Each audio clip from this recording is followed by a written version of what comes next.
النضر بن كنانة خزيمة بن مدركة بن إلياس بن ضر بن نزار بن معد بن عدنان رضوان الله تعالى عليهم أجمعين.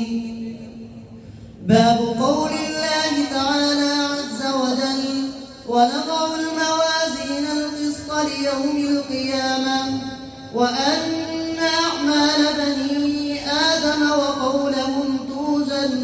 وقال مجاهد القسطاس العدل بالرومية ويقال القسط مصدر المقسط وهو العادل وأما القاسط وهو الجائر.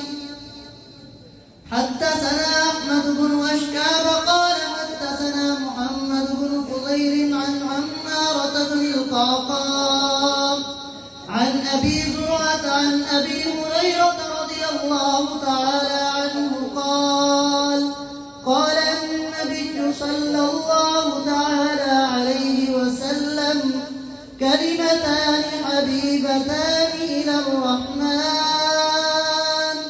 خفيفتان على اللسان ثقيلتان في الميزان سبحان الله وبحمده سبحان الله العظيم.